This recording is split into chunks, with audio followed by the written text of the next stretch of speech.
In my wild imagination, high above the earthly field, where the sum of all my fantasies might somehow merge as real, where the winds of greatness whisper and superlatives go swaying, in my wild imagination, it is there that they are playing. I can feel it down my spine as they prepare to take the court. It's a shiver that acknowledges the simple joy of sport in a match of true magnificence, a masterpiece to savour, the match where Roger Federer is up against Rod Laver. Both men at their optimum, presenting in their prime, young and fit and fearless. At the summit of their climb, I look towards the lefty, where his volleys spit and skid. I look into his eye and see that shy, red-headed kid, the boy of Roy and Melba, from the ant-bed courts of Rocky, the charge of Charlie Hollis, not a single freckle cocky. From the Mulga scrub to Milton, Mr. Hopman cocked the gun. On the planet known as tennis, here he was, the rising sun. Then a kindred blur of brilliance. On the other side I spy it, I look across the net to find that no one can deny it. Yet beneath that famous headband, in that gaze of no regret, there I see the quiet son of Robert and Lynette. An 8-year-old in Switzerland, no Grand Slam nursery here. And yet, a dreamer with a vision turns convention on its ear. Exploding through the junior ranks, the world in time would swoon. On the planet known as tennis, here he was, the mighty moon. And the constellations gathered, every star stood to attention as the masterpiece was served without a hint of apprehension, in a crack collaboration with a license to inspire.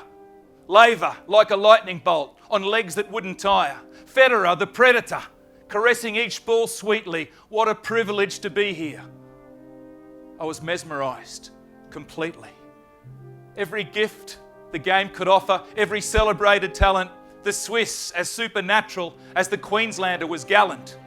The precision of Rod's placement carves a devastating trail, reminiscent of the glory and that double Grand Slam grail, when the measure of his dominance was too large to define. In 62 he nailed it, then again in 69. That timeless top-spin backhand pins a bulletproof approach. There are some things in this universe no manual can coach, like the will to go the distance, like the seizing of a moment, the very same ingredient instilled in his opponent. With an action almost effortless, Rog positively pounces. It is then the baseline trembles as his forehand bomb announces, in the same way he unleashed it in that record-breaking streak.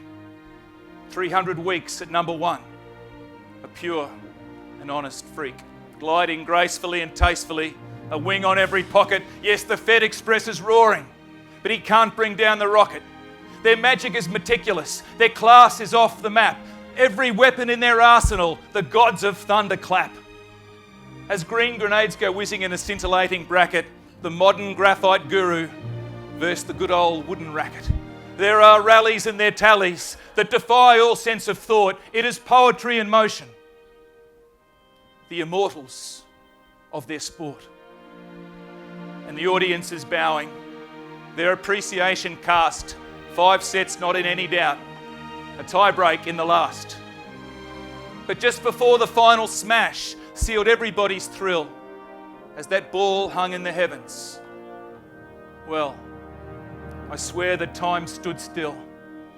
I glanced towards the gladiators gilded to their fate, and suddenly it dawns on me, the thing that makes them great. For beyond the calm heroics that ignite their winning score, in the legend of this legacy, there echoes something more, written in their smiles as if the fact could not be surer. Humility, the quality that dignifies their aura. Humility, the winner when those champions embraced, for history, for destiny, for dreams that young men chased. Men who rose undoubtedly to take their throne as kings.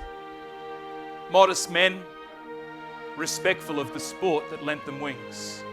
Loyal men who never shunned the home from which they came. Gentle men who truly loved the blessings of their game. And it came as no surprise to those who watched with inspiration. Tears were cried by Roger at the trophy presentation. For in triumph, there is much hard work, and men are not machines. In every heart, emotion spoke. Yes, this is what it means. In my wild imagination, high above the earthly field, where the sum of all my fantasies might somehow merge as real, it is there I witness greatness, and the memory I'll savour, the undisputed masterpiece of Federer and Laver. Thank you very much.